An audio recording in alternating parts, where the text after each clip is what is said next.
I think we sometimes miss out on opportunities to talk a little bit more about actually how to coach, or what's going to ultimately help our athletes the most beyond just the plays that we run, or how to get an open shot, or how to improve a specific skill.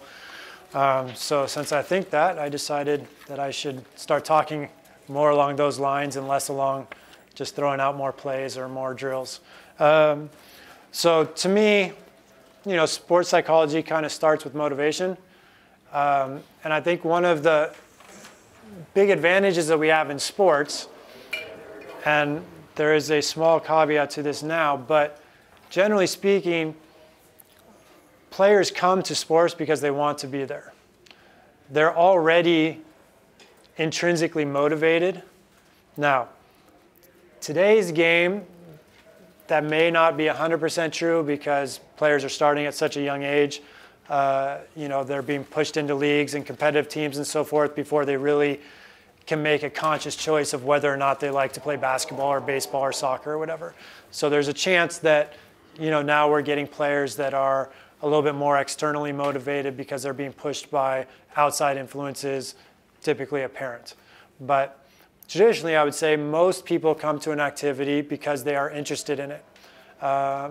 Playing a game should be inherently fun, so it shouldn't take away anything from that initial motivation. Unfortunately, we know that that's not true. And at some point in the careers of most players, motivation, whether it goes up and down or whether it just goes down, but both just the motivation to continue. I'm sure you guys have seen all the tweets about 13 being most youth athletes quitting sports by the age of 13 and so on. So something is happening that demotivates people from continuing to play. But I think we need to realize that in truth, when players sign up for something, they're usually interested in it. And that means that they start with an intrinsic motivation. And so then the goal is to not demotivate. So I think we talk about oftentimes, how do we motivate players? How do we motivate players? How do we motivate? I think we need to start with, well, how do we prevent demotivating the players? They're already motivated. They're there. They're showing up. They're signing up. They're coming to tryouts. Whatever the case may be, they're motivated to be there. How can we make sure that we're not doing anything that decreases that motivation? All right. And so I tend to be a proponent of, the self-determination theory, which is, what are their names? Ryan and Decci's theory, which more or less comes down to motivations based on autonomy, competence, and relatedness. Okay, so autonomy, feeling as though you have control over your situation. Okay, competence, feeling like you're good at what you're doing. Belonging or relatedness, again, feeling like you're truly a part of the team. All right, now, coaches then have a big effect on all three of those. All right, so typically, a more traditional coaching model would take away the autonomy from players. The old, this is my way or the highway, right? Do things my way. This is how we're going to do it here.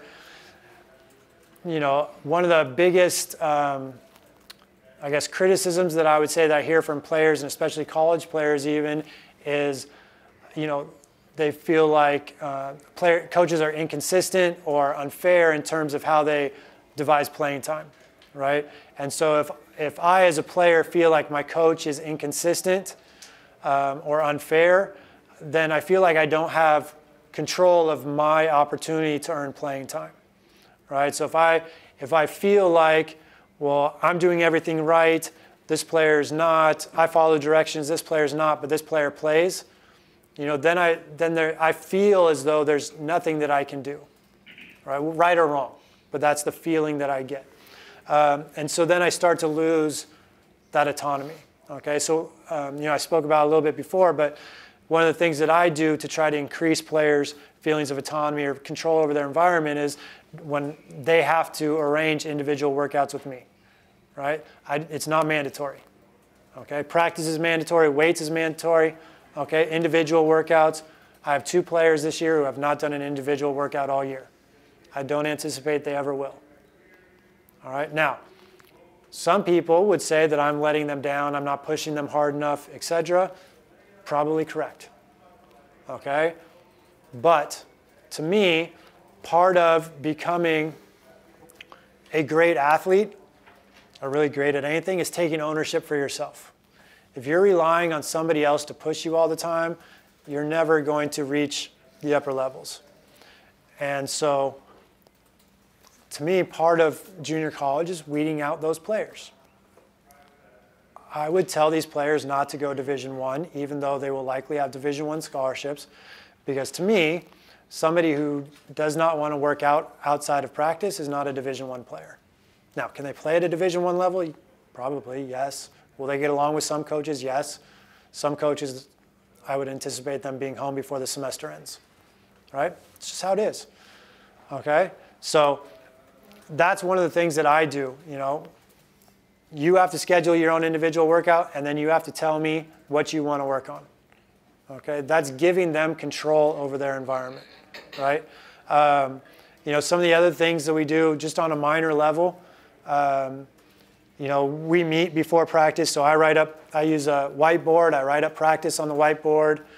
So they come in, they look, they know exactly what we're doing for practice, and then we meet before we start our warm-up. You know, we talk about whatever, and then I give the pen to one of the players, and the player gets to write out the word of the day or what we want to emphasize that day, right? So practice is already planned. It's not like they're choosing the drills or whatever, but it gives them a chance to, you know, talk about whatever they think is important or kind of echo something that I've said before, you know, get players' attention, you know, stuff like that. And so again, it's me giving them some control as opposed to me coming in and saying, okay, today we're focused on teamwork or today we're focused on passing or whatever.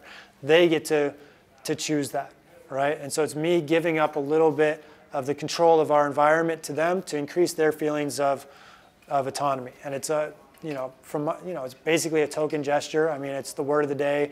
You know, at the end of practice, when we huddle back together, you know, I ask, did we do this today? You know, today it was your word of the day. You know, you picked awareness. What did you think of the awareness today at practice? Okay. You know, and then we talk about at the end, then, you know, I ask them, you know, again, this is a little bit of giving them some autonomy. What did you guys think went well today at practice? What did you guys think? What do we need to work on tomorrow?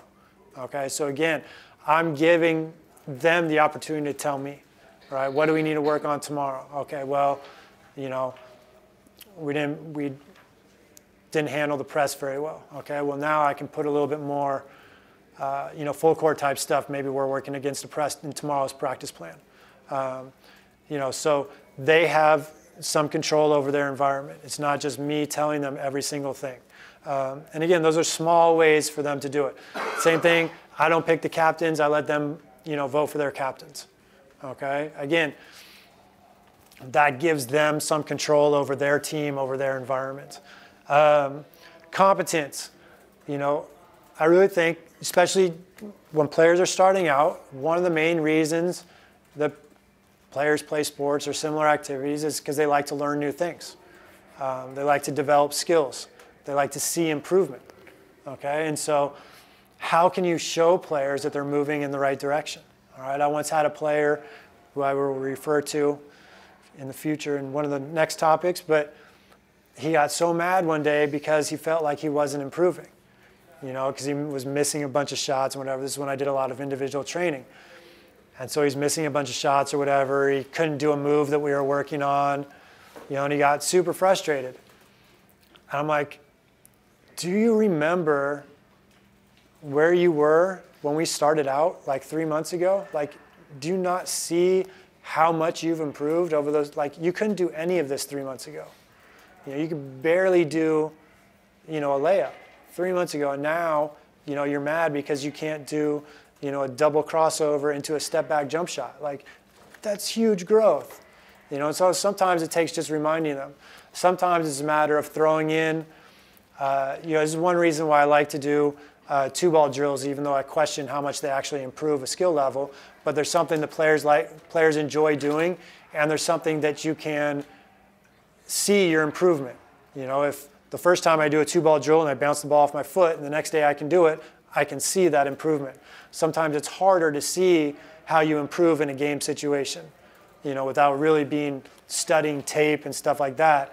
It's hard. Well, unless you see your points per game or you see your shooting percentage really going up, it's really hard to see, minute improvements during a game.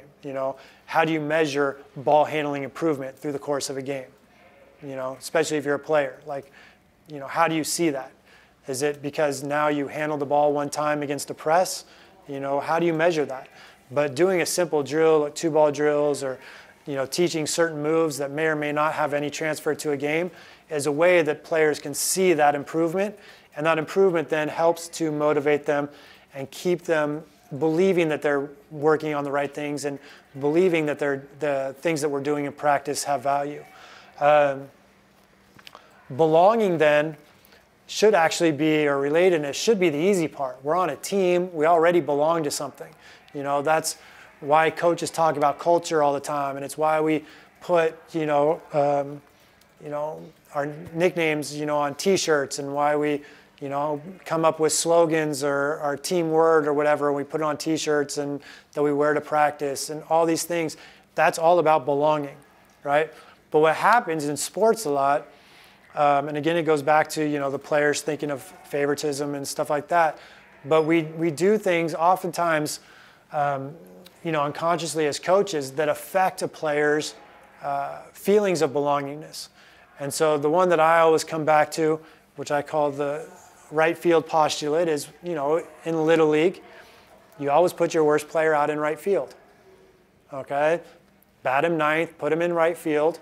Okay, that way he can do the least amount of damage. All right? But how does that make him feel? If he never gets to play in the infield, if he's always batting last, if he never gets to touch the ball, does he really feel like he's part of the team? Or have you already told him, look, you're not as good, you might as well quit? And in Little League, because of mandatory play rules, some coaches are doing that subconsciously, trying to get that player to quit. Because if I can get that player out of my lineup, if I can get those 2 at-bats and give them to a better player, now we're going to have a better team. Okay? Do we do that? All right, hey, Johnny, you go stand in the corner. We're going to run a pick and roll on this side. You just stand in the corner, all right, and wait, and then just run back on defense. Okay? How much does Johnny feel like he's included in the team? Okay? If you're going 5-on-5 every day in practice, and it's, starters versus your bench, and then you've got 2 extra players, and they're always the 2 that are out, how much do they feel like they're included in the team?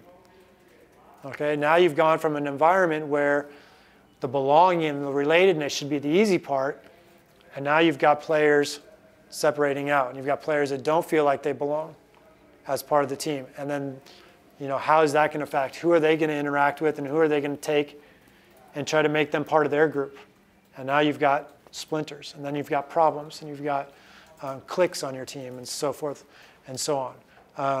And so how can we take those players that maybe aren't as good? How can we make sure that they're feeling like they're involved? How do you make sure that your manager feels like he or she's involved? That's something I try to work on. I'm horrible with assistant coaches, right? Because my first, 15 seasons of coaching, I never had an assistant coach. So I'm terrible incorporating my assistant coaches into things, okay? And I know that, how do we try to incorporate our assistant coaches more so they feel like they're part, of the environment? These are all things that affect the relatedness of the team. And when you have a good culture and you have, and everybody feels like they belong, then it's easier to not play a player in a game. If that player understands the situation and that player knows that they have a chance, they know that they're being treated consistently, okay, but maybe they're just not as good, then they can start to understand that. But if they feel like they've never had that chance and then they feel like they're not even a part of the team anymore, that's when you tend to have problems and you end up with players who, for me, transfer away, or become a problem player, et cetera, et cetera. So to me, again, it's a matter of finding ways not to demotivate players instead of only focusing on the motivation part. The other kind of, I don't even know if it's a theory, but Maslow's hierarchy of needs, which is a very popular psychological framework, I guess, is another thing that I like to use and apply it to sports. So he has his basic levels, and so I don't mess it up. So your basic needs that need to be met first are your physiological needs. Okay, so do you have food to eat, etc. Right? Within a sports environment, okay, are your players getting enough sleep? Are they getting enough rest? Are they recovering? Do they have food to eat? I know that's a problem that I have with my team because of the way that we do our scholarships and so on and so forth. Players away from home for the first time. Most of my players don't eat well. Okay, that is something that we run up against. Okay, are they hydrating? Okay, because if your players don't sleep at night and then don't eat well, they're never going to perform at 100% when you get them in practice.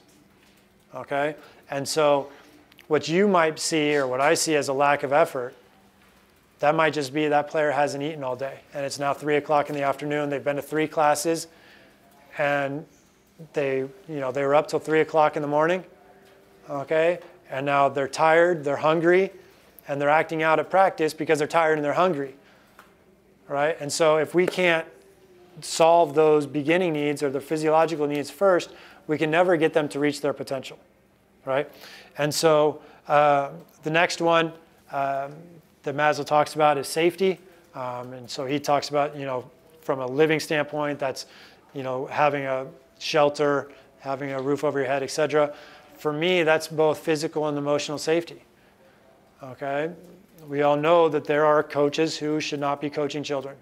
There are people arrested almost every year for various abuses. Okay? That should be the minimum, that we have a safe environment free from physical danger. The emotional danger, however, is harder. Okay? There is a thin line between when you go and you see somebody as a tough coach or an emotional coach or a coach who's really pushing his or her athletes to one who then is described as being emotionally abusive. Okay, there are several coaches this year that I know their coaches investigated them because players said they were emotionally abusive and they said that they were just tough and hard and motivating, right? And where's that line? Okay, and sometimes it's hard to see. But if you have something bordering on emotional abuse in practice, that creates a stressed environment that is not conducive to learning for your athletes. If you want your players to develop, you want your players to learn, they shouldn't be stressed all the time coming to practice. Okay? Some coaches take pride in their players coming in stressed and fearful of how much they're going to run or how hard they're going to have to work or et cetera at practice. Okay? To me, all right, that is not the best environment to learn. Okay? To me, most of what we're talking about in terms of skill development, talent development is learning. Okay? If I don't feel safe because I know that if I do the smallest thing wrong, we're just going to run for 20 minutes, okay? How can I learn in that environment? Okay? The next one on his is belonging. Okay, same thing, belonging, relatedness. Already talked about that. Again, that should be the easy part. Okay, unfortunately, it isn't always the easy part. The next step is esteem. All right, so what a player thinks of his or herself affects their learning. Okay, if I feel like this kind of is related to competence as well, but if I feel like this is something that I can do, I'm more likely to learn it. If I think it's, beyond my ability, okay, or you're asking me to do too much or something, I'm unlikely to learn that, okay? And so there is a balance point between pushing players out of their comfort zone, getting them to try new things, and giving them opportunities to do things that they're successful. Like I said, there's room to do things like 2-ball drills and some simple drills to give them sense of confidence, to show them that they're improving, right? Whether or not it has direct transfer to improved game performance. And then the top of it is, in Maslow's pyramid, is self-actualization. And then to me, that's where now we can worry about what we're doing to develop skills. Okay? So we have to meet the beginning needs first and create that learning environment first. And then we can worry about, well, is this drill going to develop the skill, or is this drill better? What does this player need? Do they need, more shooting, more dribbling, et cetera, et cetera? But if we don't meet the beginning needs first, and we just focus on the top of the pyramid, we're probably not going to be as successful developing players as if we make sure that we've got the beginning stuff right before we worry about what drills we're doing or what skill we're working at practice today. And again, some of that is outside of our control.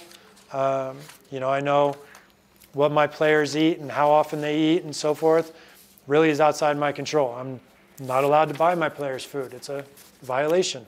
But I also know that I have players who cannot afford to eat, especially to eat good food. Okay, so it is, is one of the tricky parts of my job, is understanding that what we're able to offer is not what a lot of other schools, especially at a Division I level, what they're able to do in terms of nutrition and diet and making sure that everybody's well fed. And at the high school level, that tends to be, a bigger problem as well than at the college level. Can she get food? What's her home environment like? I had a girl, last time I coached high school basketball, she missed about a week, and I was like, what's up with her? And then she wasn't responding to my text, and then she finally responded to my text. She got kicked out of her house because she felt that her stepdad was abusing her, and her mom let her stepdad move back into the house. And so when her stepdad moved back into the house, she left. She didn't come to practice for a week because she was basically living between her grandmas or on the street. You can't expect to develop skills in a player when they're dealing with that, right? And so part of understanding players is understanding their situations and trying to, as much as possible, create better. I mean, I talked with a player yesterday about how she just needs to focus for the next couple of weeks, sign her scholarship, and get out of here. She just needs to get away from Florida and all the distractions that are in Florida. She needs to go away to college. There's another girl, same thing. I've told her, you need to go away to college. Staying in Florida is not good for you. Right now at this stage of your life, you're too distracted. The best thing for you, go away. Get your scholarship somewhere out of Florida where you can't go home every weekend and your home life, your neighborhood and so forth can't interfere with your life. That affects how we develop skills ultimately. So I ask my players, we keep a journal, and every so often I collect the journal and read what they have to do. We write on different things, whether it's what are their goals, where do they see themselves right now. Last week, one of the things that I had was, what's your biggest fear? And most of the players on my team, from a basketball standpoint, their biggest fear is failure. And that is extremely common among players. And so when we're talking about fear of failure, we tend to talk about the shame or the embarrassment of failing, especially in terms of how it relates to others. So how does me falling short affect my family or my teammates? If I missed a shot, what's my, like one of the girls talked about how she doesn't want to let down her dad. Another one basically talked about, failing so that she can't finish college. If she can't get a scholarship because that's the only way that she's going to pay for it. So these kinds of things, and again, this affects your ability, one, to develop okay, to perform. If you're constantly worried about failing, you're never going to perform up to your possibilities, right?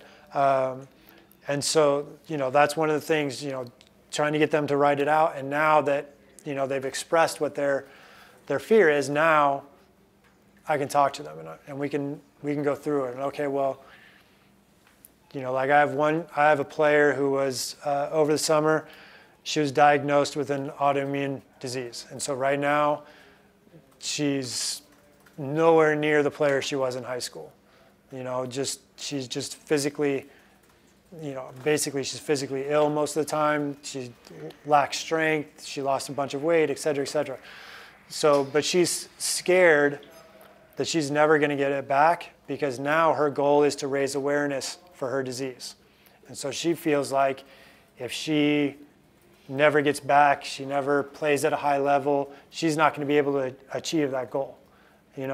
So that is a ton of pressure for a 19-year-old to put on herself, as she's trying to adjust to living away from home, living with a brand new disease that she's only been diagnosed with for 3 months, adapting to new teammates, adapting to a new level, and now she's putting all this pressure on herself as well to, bring, attention to her disease, right? And so now that I know this, now that we can have conversations about this, and just try to get her to relax and realize that, worrying about this is not going to help her get to where she wants to go. She has to take care of her health first. Then she has to get back on the court. Then she has to get back her strength. Then once we get all these things moving in the right direction, then we can worry about the future. With a girl who's scared to let her dad down, why?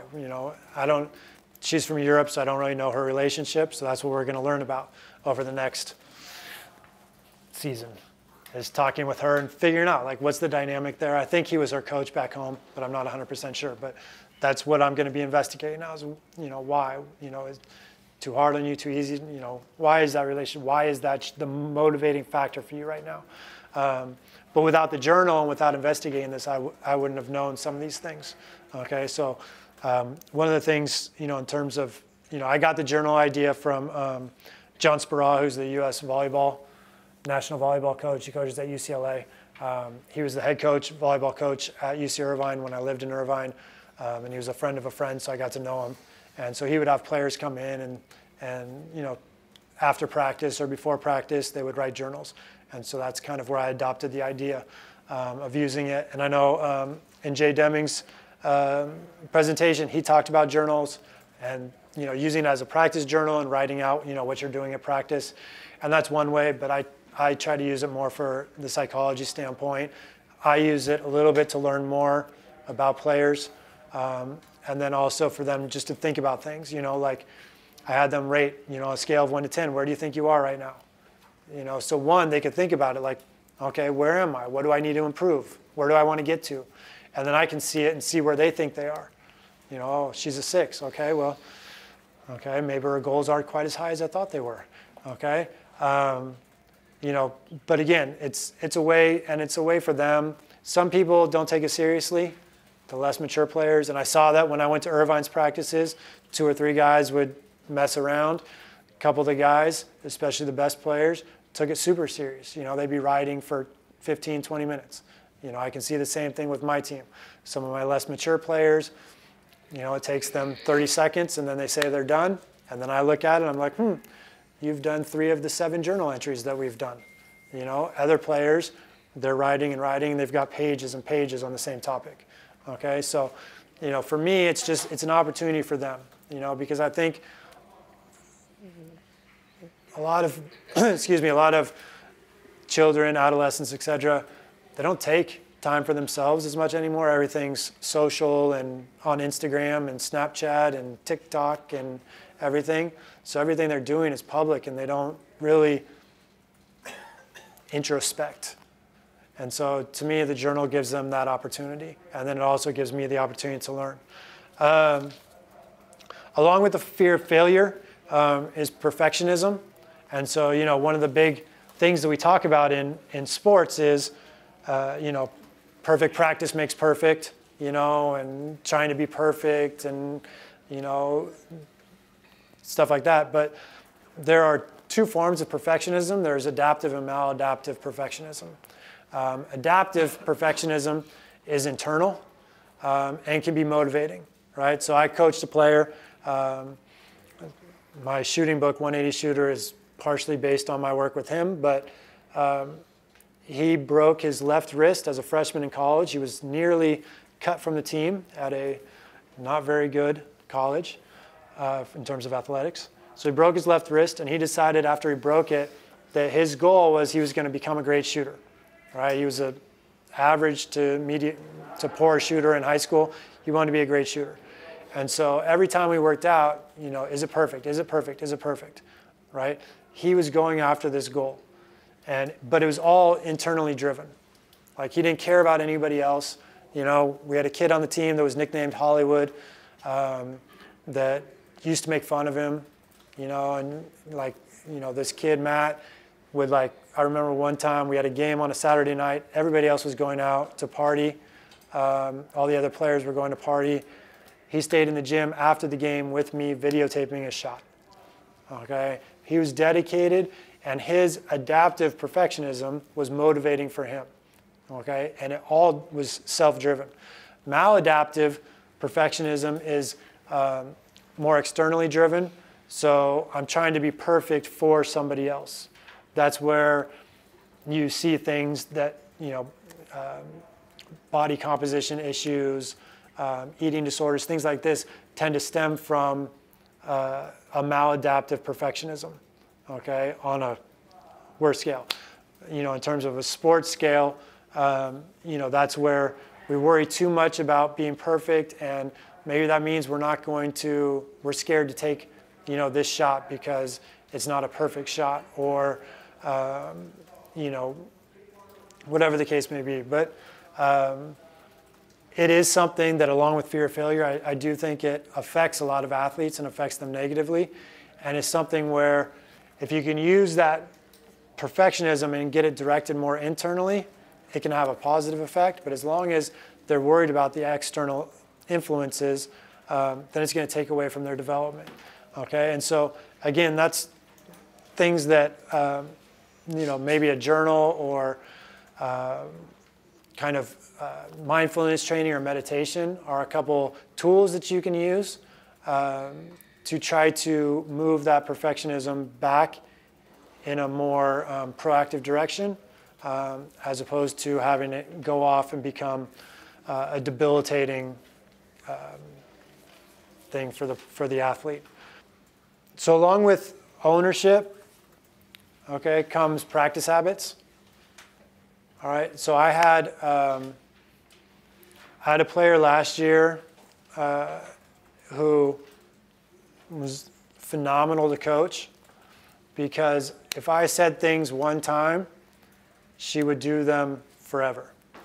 And so she came back from Christmas break her freshman year, and I don't really know why, but she came back and she suddenly had this pre-practice routine.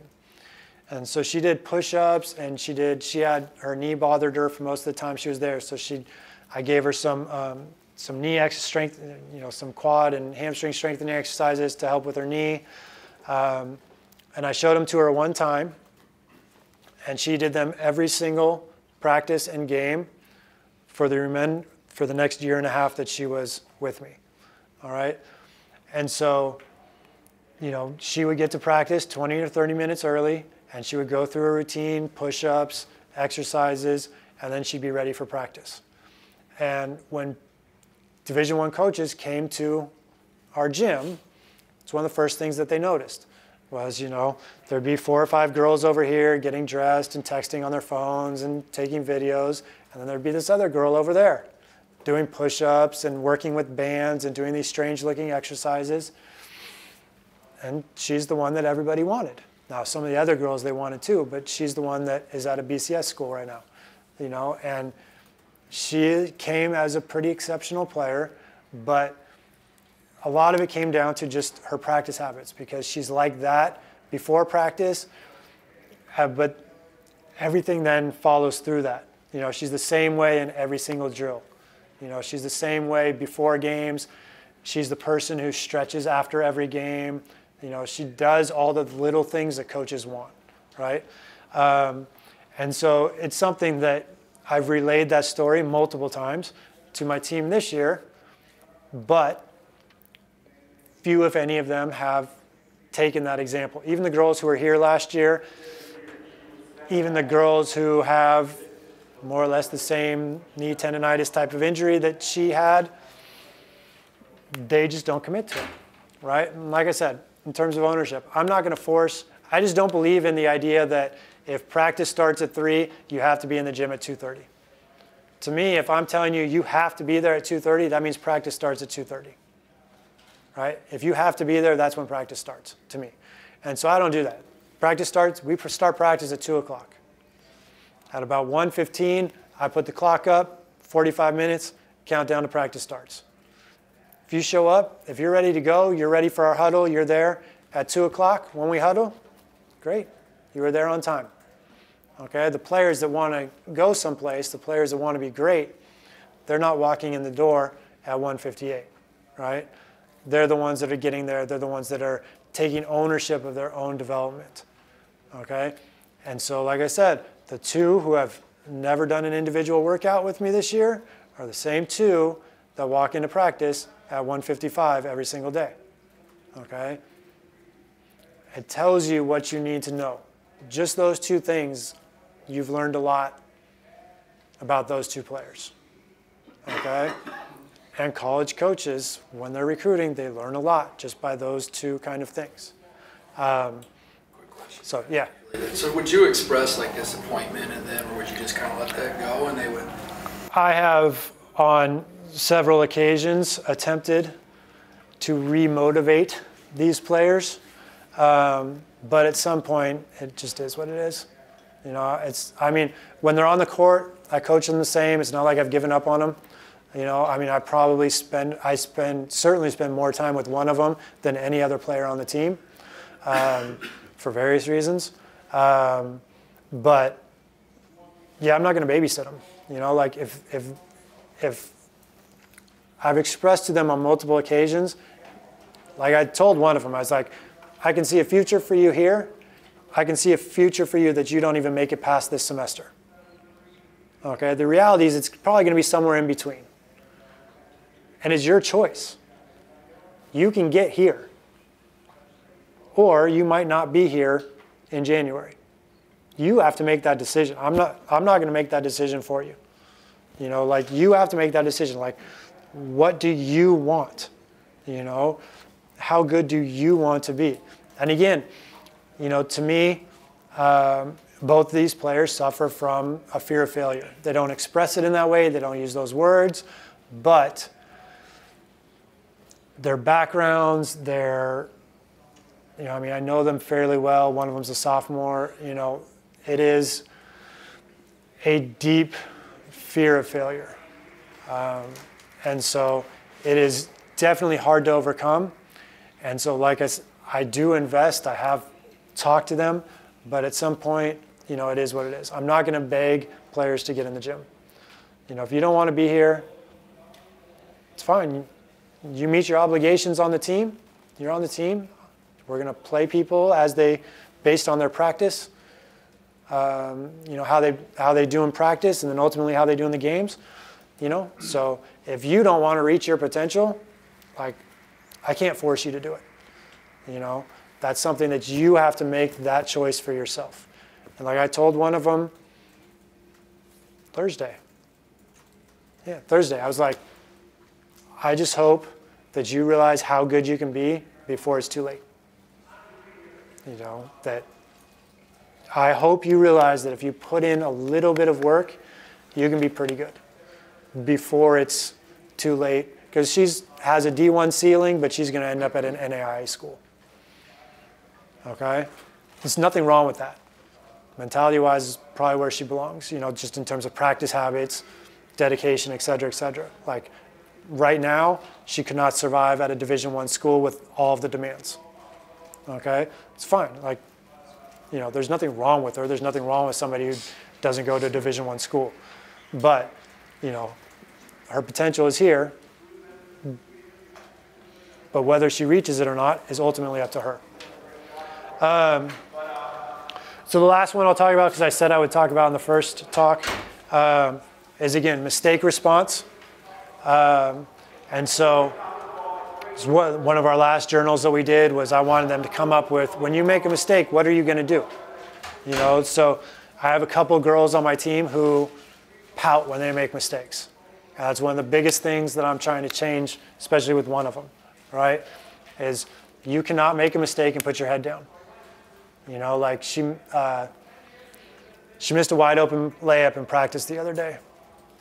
And so I stopped it after the possession and I was like, what was your mistake? I missed a layup? Like, no. What was your mistake? Oh, because I went and I hit the wall at the end? I'm like, yes. Your mistake is not missing a layup. Everybody on this team misses layups, right? But you missed a layup, and instead of, the ball was still live. You know, you could have got your rebound, etc. Okay, but instead of staying in the play, you ran 10 feet off the court so that you could go hit the wall at the back of the gym. Okay, that is not a productive mistake response. All right, so that is one of the things, especially with her, that we are trying to change. Is when you make a mistake, what are you going to do? How do you get past that mistake? How do you have a short memory? How do you stay focused? How do you focus on the next play? Right, so the next day, one of the girls that had the word of the day, her word of the day was next play, right? And so the girl who wrote it made a mistake. I forget what happened, but she dwelled on it a little bit too much. And I just looked at her and I was like, next play, right? And she's like, okay, you got me. But that's one thing. So like, I know Ken Ravizza, who just passed away in this past year, is one of the godfathers of sports psychology. He was primarily at Cal State Fullerton. He worked with Cal State Fullerton's baseball team, which has been one of the best college baseball teams in the country for a number of years. So they would put a porcelain toilet in their dugout up, you know, like where they put the gloves and stuff. They'd put like a little toy toilet. And his thing was, whenever you make a mistake, you just flush the mistake. So you would see their players, you know, their shortstop throws the ball over the first baseman's head or whatever, and guys would be going like this. Okay, and that was just their signal, flush the mistake. Let it go, focus on the next play, right? So I coached a JV girls volleyball team at a Jewish school in San Diego when Talladega Nights came out. And so we had the same problem, you know, girls would make mistakes, they'd get mad at each other, they'd put their head down, whatever. So I was like, all right, we need a mistake response. I want, when something goes wrong, you guys need to come up with what you're going to do. And so they came up with, all right, somebody makes a mistake, okay, shake and bake, all right? So we'd serve the ball out of bounds, and you'd see girl, shake and bake, shake and bake. And like people thought we were ridiculous, but you know, I mean, they were 14-year-old girls, 15-year-old girls, and they were just having fun, and it was goofy, and they laughed, which some coaches look at, oh, they made a mistake, and now they're laughing, but now they're not thinking about the mistake, and it's something to signal to them that gets them ready for the next play, right? So instead of shaking a serve, and then the next player, you know, serves them, and they're still thinking, oh, what'd I do? I should have, and then the ball hits them in the chest, and now they've given away another point. Now shake and bake, and they're laughing, okay, I'm ready, you know? So that's just, to me, one of the bigger things that I try to get the players to do that can have an immediate positive effect is how you respond to a mistake, because mistakes are going to happen, right? So I think my time here is up. Does anybody have any other questions? No? No questions. Yes. Those kids that are just really tough to reach, that are really sunk into their depression, those kids that can't fight it, what techniques do you use to continue to push that kid forward? One, because we have a free mental health on our campus that any student can get 6 free mental health sessions. I have sent that out to my team, and I've encouraged several players to use that. But more specifically for me, I mean, it's a matter of, I mean, it's the old adage, they don't care how much you know until they know how much you care. So, I am constantly just trying to show, especially this one girl, that I do care. Like, she's very guarded, so I wouldn't say I know her situation or her background that well, but I'm slowly chipping away and learning more about her circumstances and why she is a little bit how she is. And so, I mean, it's really the only way, is developing the relationship, with her specifically. I mean, the men's coach tries to help me because, as he tells me, he can say things to her that I can't say.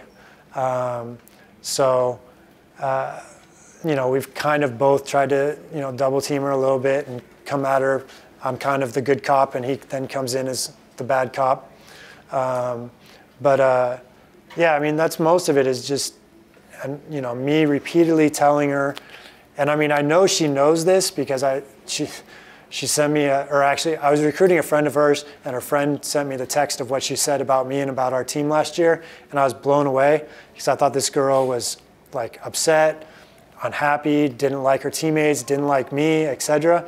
And it was like, he loves us, he's bragging about us all the time, blah, blah, blah. So I know she gets it, and I know she sees it.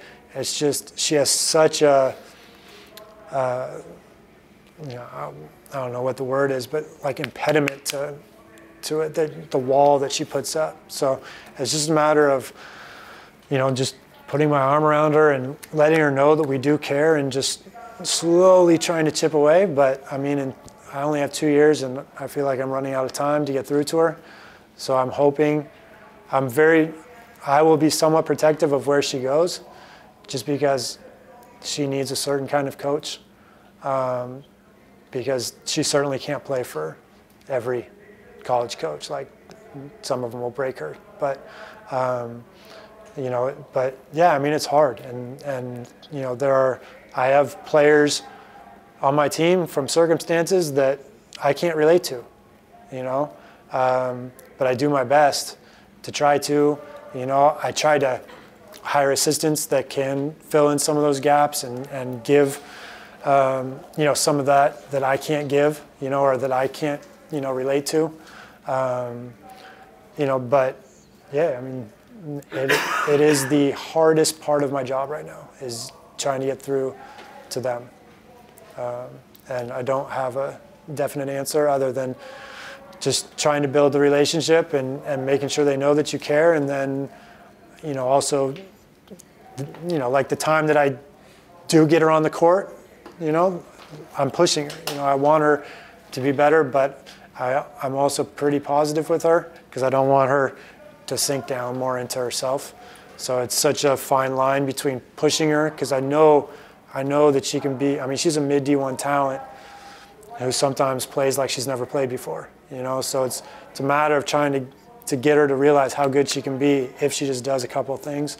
But I don't think there's a perfect answer, and there's certainly not a perfect answer that's generalizable to everybody.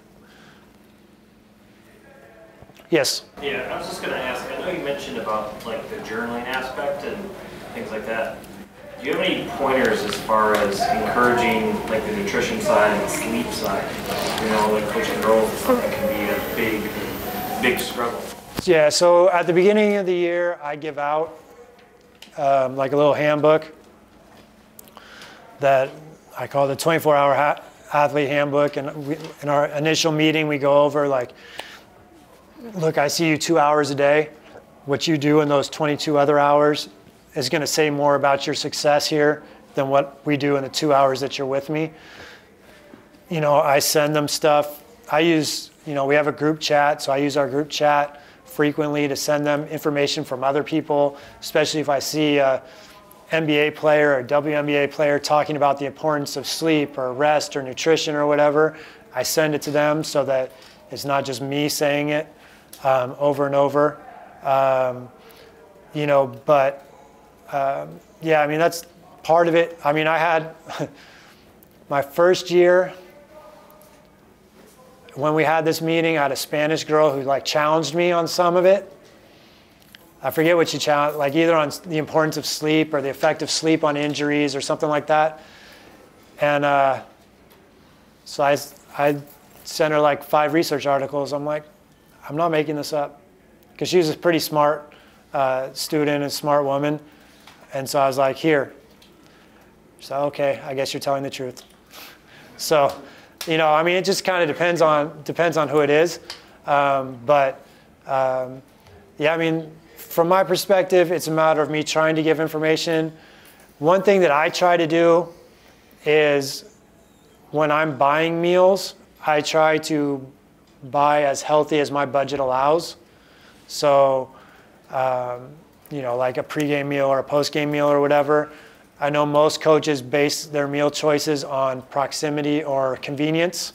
In addition to budget, you know, I will go a little bit further so that we go to some place that is somewhat healthy instead of just going through the first McDonald's that we see, you know, or having pizzas delivered.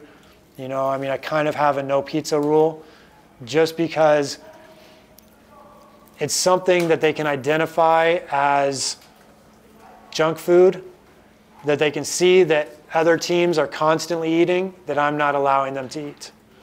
Does that make sense? So even though it's debatable whether Chipotle is really healthy or not, you know, or, you know, the smoothies that we get at Tropical Smoothie are really healthy or are they really dessert? You know, they can see that I'm trying to make these choices and not just, okay, we're going to have, you know, because I've worked for coaches that we have pizza after every single meal. And then they come in on Monday and go, you guys need to eat better. It's like, well, you just fed us, you just let us eat a whole pizza after the game, which there is some argument, you know, you need lots of food after a game, blah, blah, blah. So, you know, it's not necessarily the worst thing in the world from a nutrition standpoint, but to me, it's something that they can identify that, okay, well, coach doesn't let us, and I don't let them drink Cokes either. Like, I mean, to me, that's just common sense, but I know it isn't for a lot of people. So, like, I'm not buying them drinks, okay? They're going to drink water. If they want to buy their own drink, they can buy their own drink, but they're just not drinking a soda in my presence, right? And it's debatable. I more or less think Gatorade is really no better than soda anyway. So I don't supply Gatorade. I don't encourage them to drink Gatorade. To me, it's sugar water. I don't think we practice that hard that we need sugar water.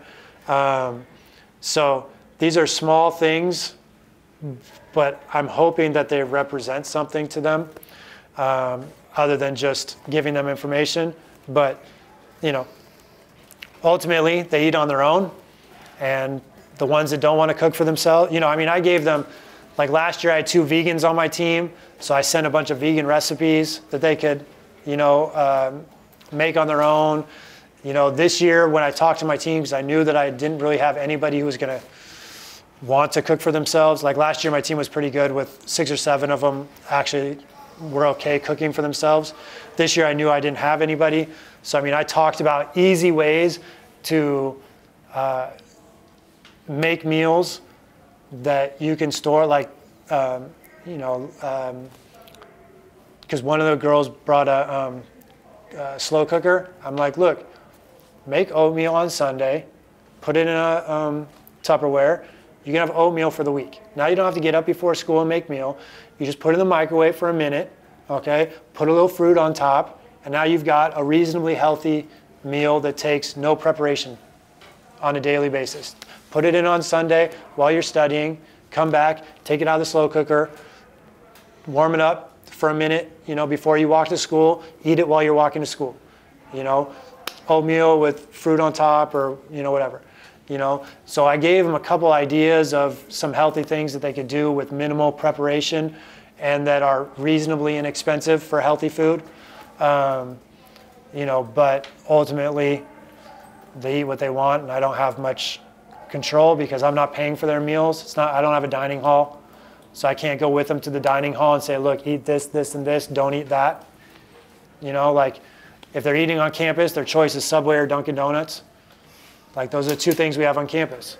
And if they're going around, you know, if they're leaving campus, they're probably going to Chick-fil-A.